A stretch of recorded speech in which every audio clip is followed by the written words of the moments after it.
Hi guys, welcome to 5 days of fun channel. ఈ వీడియోలో మనం ఒక బృందావనం అనే మూవీ చూస్తున్నప్పుడు నాకు ఎలాంటి ఎక్స్పీరియన్స్ కలిగింది అనే విషయం గురించి మాట్లాడుకుందామండి.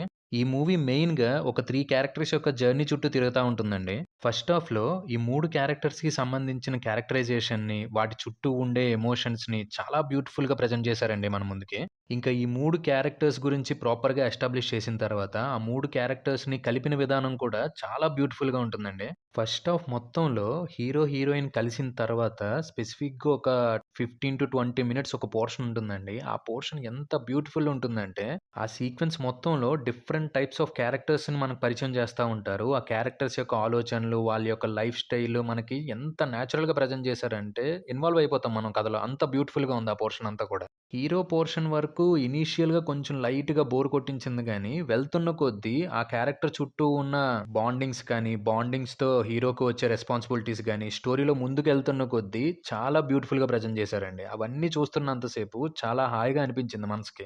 ఫస్ట్ హాఫ్‌కి ఇచ్చిన ఇంటర్వెల్ బ్యాంగ్ కూడా చాలా అనిపించిందండి. ఆ ఇంటర్వెల్ సీక్వెన్స్‌ని బేస్ చేసుకొని మనకి సెకండ్ హాఫ్‌లో వచ్చే జర్నీ పోర్షన్స్ అన్నీ కూడా చాలా అందంగా చూపించుకుంటూ వచ్చారండి. సెకండ్ హాఫ్‌లో సీన్స్ ఏవి కొత్తగా ఉండవండి. కానీ అక్కడ జరుగుతున్న సీన్‌కి మనం ఎమోషనల్‌గా కనెక్ట్ అయ్యి చాలా రిలేటబుల్‌గా ఫీల్ అవుతాం. ఇంకా ప్రీ క్లైమాక్స్ టు క్లైమాక్స్ పోర్షన్‌కొచ్చేసరికి ఆ లాస్ట్ 20 మినిట్స్ మాత్రం లైట్‌గా కొంచెం డిసప్పాయింట్ చేసిందనే చెప్పాలండి. అక్కడ ఏమైందంటే అదంతా కూడా ఇంక చాలా రెగ్యులర్ అయిపోయింది. ఇంకా ఎలాగోలాగా ఈ మూవీకి ఇప్పుడు కన్క్లూజన్ ఇవ్వాలి కాబట్టి అన్నిట్లికి క్లోజర్ ఇచ్చేసాం. ఇంక దీనికి కూడా ఇచ్చేద్దాం అన్నట్టు ఇచ్చేసారు తప్ప అదేమీ అంత ప్రాపర్ ఎండింగ్ లాగా అయితే నాకేమి అనిపించలేదు. హీరో, హీరోయిన్ ఉన్నారు. వాళ్ళిద్దరిని కలిపేయాలి. ఎలా కలపాలి? ఏం జేయాలి? అనేదంతా గూడాను ఆ క్లైమాక్స్‌లో అలా కొట్టిపడేసారు అంతే. మూవీ మొత్తానికి బిగ్గెస్ట్ ప్లస్ పాయింట్ ఏంటి అంటే డైరెక్టర్ గారు రాసుకున్న క్యారెక్టర్స్, వాటి యొక్క ఆలోచనలు అండ్ వాటి చుట్టూ బిల్డ్ చేసుకున్న స్టోరీ.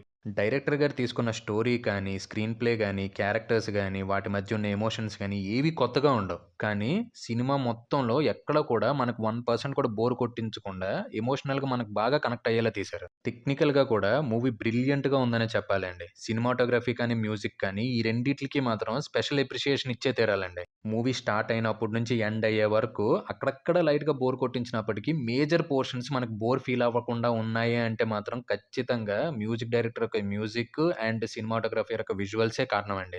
ప్రొడక్షన్ వర్క్ కూడా చాలా ప్రాపర్‌గా జరిగిందనే చెప్పాలండి ఈ మూవీ వరకు. ఇంకా యాక్టర్స్ యాక్టింగ్ విషయానికొస్తే హీరోయిన్‌గా యాక్ట్ చేసిన యాక్టర్ చాలా యాక్ట్ చేశారు. చిన్న పాప కూడా చాలా యాక్ట్ చేసింది. కానీ హీరో క్యారెక్టర్‌కొచ్చేసరికి మేబీ డబ్బింగ్ వల్లేమో అంతలాగా సెట్ అవ్వలేదేమో అనిపించింది. హీరో క్యారెక్టర్ పరంగా స్టోరీ బాగున్నప్పటికీ, ఆ క్యారెక్టర్‌తో ఎక్కడ కూడా కనెక్ట్ అవ్వలేకపోయానండి.